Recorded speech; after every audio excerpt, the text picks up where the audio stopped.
amándolo por el tiempo que compartieron juntos. ¿Sí?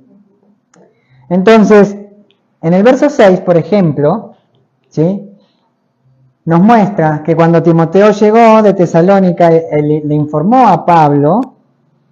¿Qué dice el verso 6? Cuando Timoteo volvió de vosotros a nosotros, nos dio buenas noticias de vuestra fe y amor, y que siempre nos recordáis con cariño, deseando vernos como también nosotros a vosotros. ¿Sí? Fue un informe tan alentador, le contó tantas cosas buenas Timoteo a Pablo, que Pablo lo llamó buenas noticias. Y es interesante que estas buenas noticias, en su escrito original, tiene la idea de evangelio. ¿Sí? Es la misma palabra que se utiliza para predicar las buenas noticias de salvación. Entonces, la gracia de Dios por medio de la fe es la que nos salva. Ese es el mensaje del evangelio, y esa es la misma palabra que Pablo está utilizando para decir las buenas noticias que me trajeron. Que a pesar de las dificultades, los tesalonicenses seguían firmes en su fe. ¿Sí? Y el texto este versículo nos muestra que Timoteo trajo, le contó, le dio, podríamos decir, un informe de 3 características. La primera nos muestra la fe de ellos, que era auténtica, fe en Dios y en Jesucristo auténtica. ¿Por qué digo auténtica? Porque muchas veces creemos de los labios para afuera, pero cuando vienen los problemas, las dificultades, nos olvidamos y queremos salir corriendo, queremos dejar a Dios de lado, o nos olvidamos de Dios. Entonces ellos permanecieron firmes en su fe, aunque tuvieron problemas. ¿Sí? ¿Qué dice? Y nos dio buenas noticias de vuestra fe.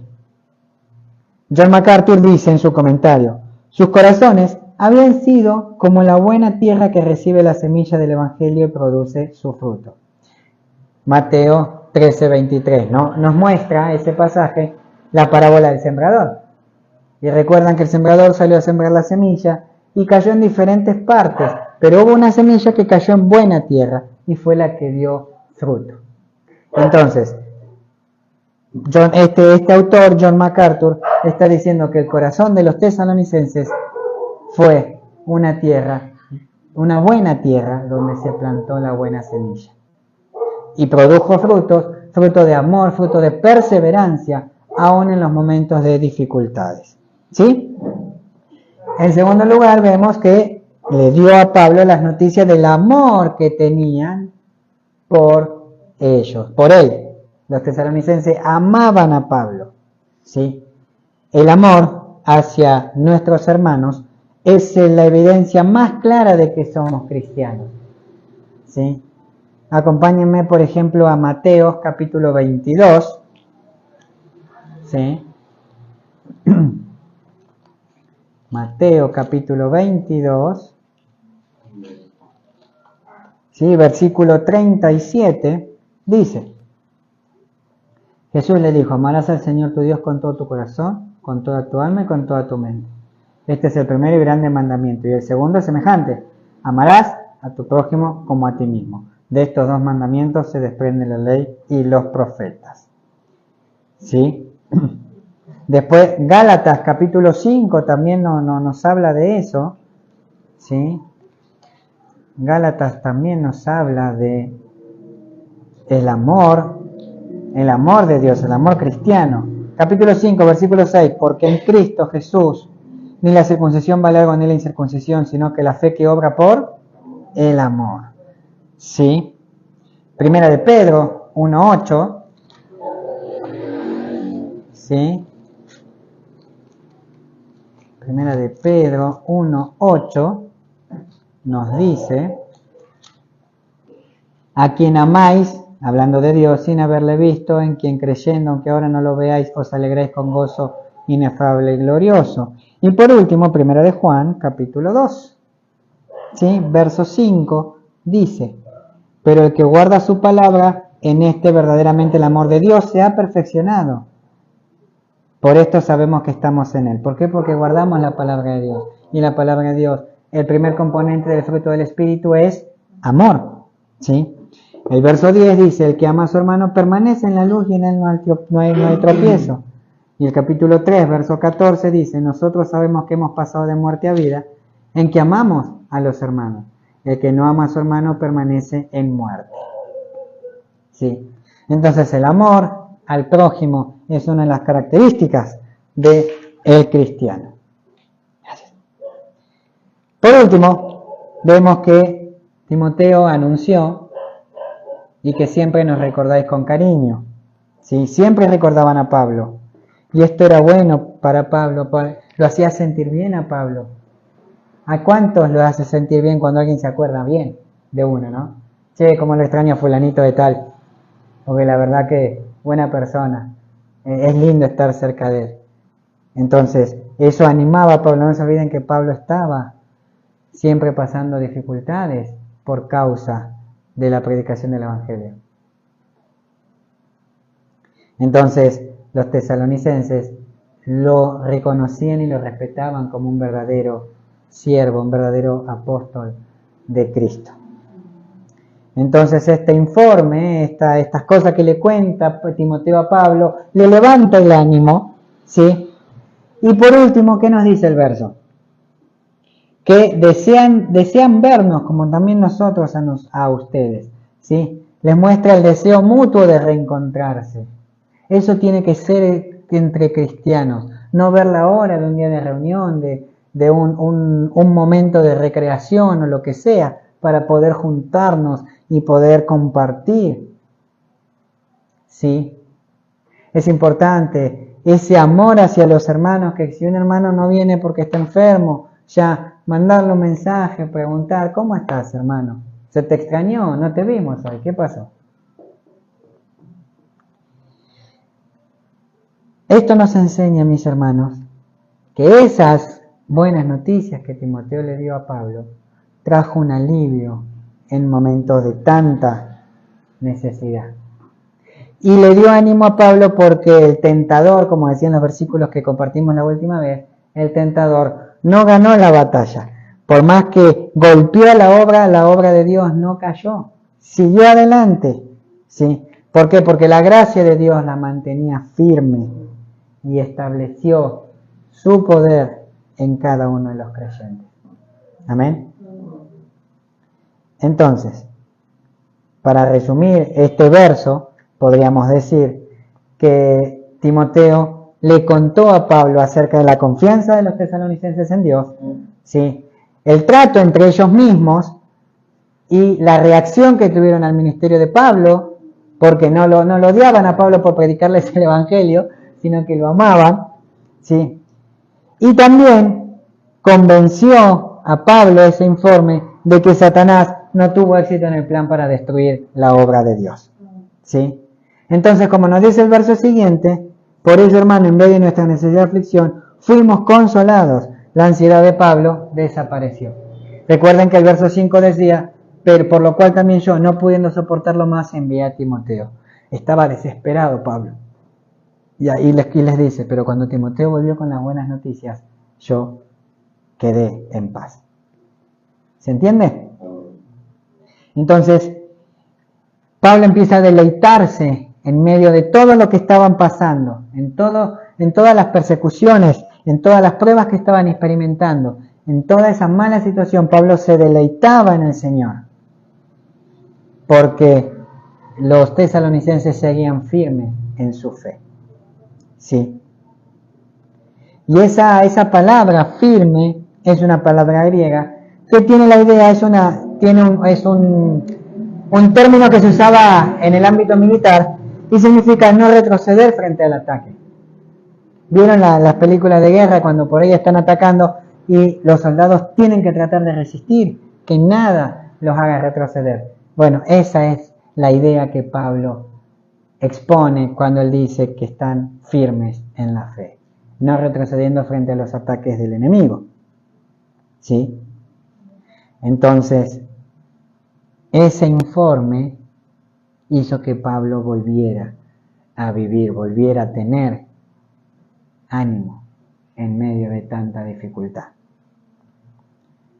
Y si seguimos avanzando, vemos el verso 8, dice, porque ahora vivimos y vosotros estáis firmes en el Señor.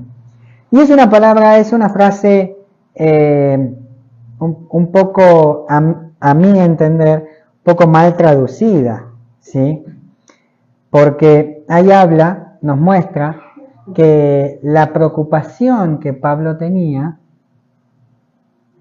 había desaparecido. ¿Se acuerdan que el sermón pasado habíamos hablado de que Pablo estaba desesperado por saber la madurez espiritual, el nivel de fe que tenían los tesalonicenses? Entonces, cuando este muchacho Timoteo viene y le cuenta las buenas noticias, Pablo entiende que los tesalonicenses eran maduros en la fe y estaban estables, podríamos decir, espiritualmente.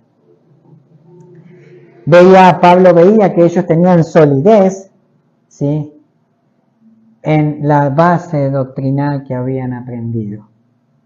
Y a pesar de las dificultades, Pablo podía vivir en el sentido de estar tranquilo. Ese es el sentido. Pablo iba a estar tranquilo de que los cristianos de Tesalónica seguían la fe de Cristo.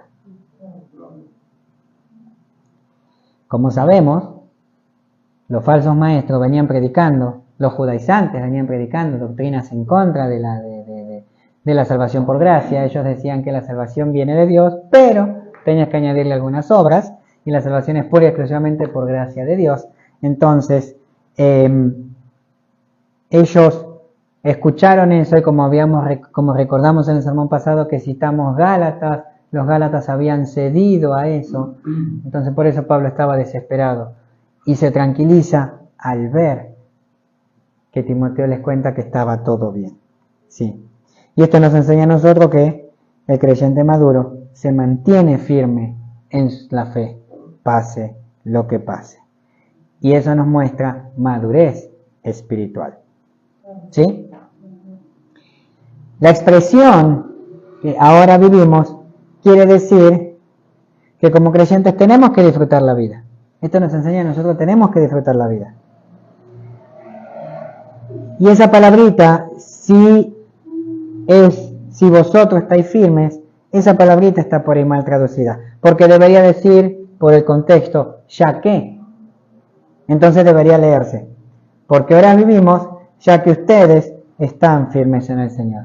Ahora estamos más tranquilos. ¿Por qué? Porque sabemos que ustedes están firmes en el Señor. Ese es el verdadero sentido de la palabra, ¿sí? Y eso nos enseña que en las dificultades, aunque es difícil, podemos estar tranquilos y tener paz en medio de las tormentas.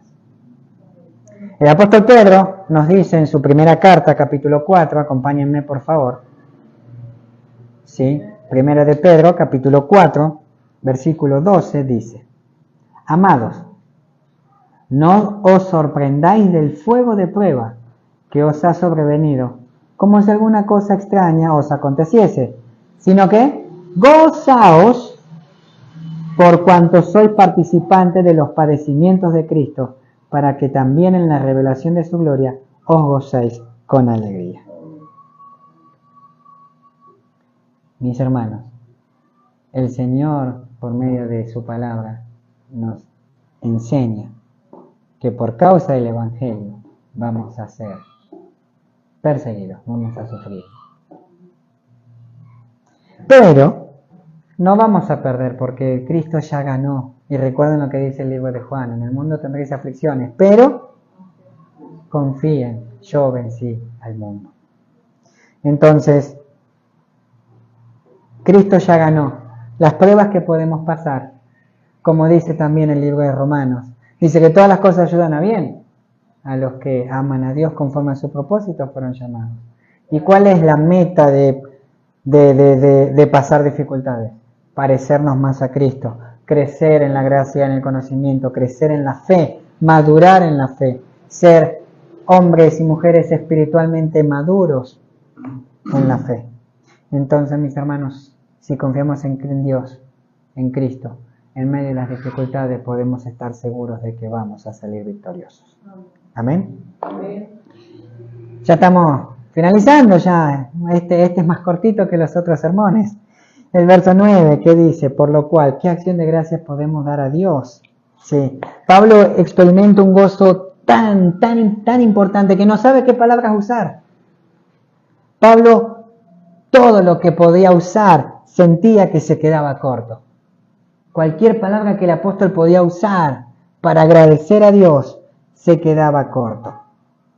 ¿Por qué? Porque la fe, la madurez de los tesalonicenses lo llevó a él a adorar a Dios con alegría y con acción de gracia y con gratitud.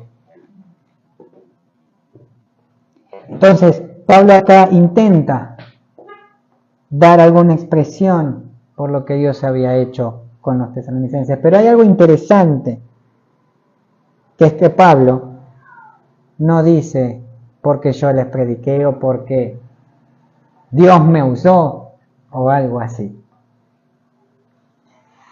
Todo se lo da a Dios. ¿Qué dice el texto? ¿Qué acción de gracia podemos dar a Dios por vosotros, por todo el gozo con que nos gozamos a causa de vosotros delante de Dios? El siervo no está presente en ese reconocimiento, es solamente Dios. Pablo glorifica a Dios. Y la gratitud no es por lo que yo hice, sino por el fruto, por los hermanos, porque Dios los mantiene firmes en la fe a los hermanos. No porque Pablo haya predicado y Pablo fue elocuente, fue convincente para mantenerlos firmes. No, es el Espíritu de Dios el que los mantiene firmes. Entonces glorifica a Dios por eso. Pablo se sentía en deuda con Dios por todo el gozo que le había producido lo que Timoteo le contó. Y se dio cuenta de que no sabía cómo expresar con palabras, con las palabras adecuadas, esa alegría. Entonces, el verso 10 que nos dice: orando de noche y de día con gran insistencia para que veamos vuestro rostro y completemos lo que falte a vuestra fe. Pablo, a pesar de estar agradecido, se daba cuenta de que necesitaba todavía como ministro, los tesalonicenses necesitaban todavía de sus oraciones. ¿Por qué? Porque sus vidas no son perfectas y tarde o temprano podían caer. Hoy estaban firmes, pero mañana podían caer. Entonces el ministerio de Pablo todavía en medio de las tesalonicenses no había finalizado, no había terminado. Y la oración de Pablo era constante y ferviente. ¿Qué dice el texto? Que intercedía por ellos de día y de noche. ¿Y lo hacía con qué? Con gran insistencia, ¿sí? Entonces, ¿cuál era la meta final de la oración de Pablo? Era completar, por decirlo de alguna manera, la información que le faltaba en la vida de ellos delante de Dios.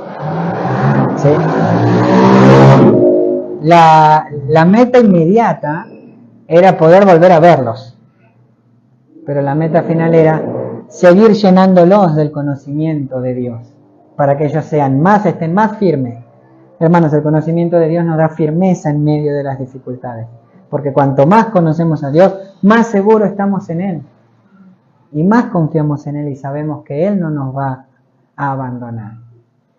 Sabemos que Dios no nos abandona, pero cuando pasamos adversidades, cuando pasamos pruebas, y nos afianzamos en su palabra, en la oración, confiamos más en Él porque sabemos que verdaderamente Él no nos deja. Entonces acá en este verso vemos dos características de Pablo del modo de orar. Hoy, por ahí, el diablo utiliza otros métodos. Nos intenta ridiculizar. ¡Ay, vos sos cristiano! Mira, vas a ir para allá donde hacen esto, lo otro. Tal vez, quizás nos consideren atrasados socialmente, porque no aceptamos lo que la sociedad hoy acepta. Ah, claro, los cristianos están en contra de la ideología de género, pero si se aman, deja que hombre con hombre, mujer con mujer, y la Biblia nos enseña lo contrario. Entonces nosotros tenemos una postura firme en cuanto a eso, y como es en contra de la sociedad, son anticuados, son fanáticos, son locos. Entonces eso a veces por ahí nos hace tener como vergüenza y no decimos que somos cristianos, no predicamos el Evangelio. El diablo intenta utilizar cualquier herramienta para entorpecer el camino y desviar a la gente ¿Para qué? Para que lo sirva a Él. Entonces, nosotros, mis hermanos, necesitamos ser constantes en el uso de los medios de la gracia, los medios que Dios nos dio, su palabra, la oración, los unos por los otros. Amén. Y la enseñanza formativa, por último, la enseñanza, este tipo de enseñanza, valga la redundancia, que forma a los creyentes, trae como resultado una iglesia firme en la palabra de Dios y firme en la fe. Solo me resta decir que no es lo que el pastor dice, lo que el pastor nos enseña, sino lo que la Biblia dice. O a lo sumo, gloria a Dios porque el pastor nos enseña lo que la Biblia dice, no lo que el pastor quiere porque se le ocurre o estudia o lo que sea. Nunca se olviden de que los cristianos tienen su fundamento no en lo que el pastor dice, sino en la palabra de Dios. Uno de los 5 pilares de la Reforma, el primero es solo Escritura, solo la palabra de Dios como base de nuestra fe. Amén. Oramos. Dios y Padre, te damos gracias nuevamente. Gracias por tu palabra. Señor, ayúdanos a mantenernos firmes contra los ataques de Satanás. Ayúdanos a mantenernos firmes en medio de las dificultades. Ayúdanos a mantenernos firmes, Señor, contra viento y marea. Porque tú eres el que nos sostiene, Dios bendito. Amado Dios, en tus manos nos encomendamos y te pido que bendigas a todos nuestros hermanos oyentes, tanto los que están aquí como los que por ahí nos ven a través de los medios digitales, Señor. En el nombre de Jesús, la gloria sea a ti, a tu Hijo y al Espíritu Santo. Amén y amén. Que Dios les bendiga, mis hermanas. Amén. ¿Cómo se lo recomienda? Sí, sí. Pastor, ya que estamos haciendo algo distinto, me gustaría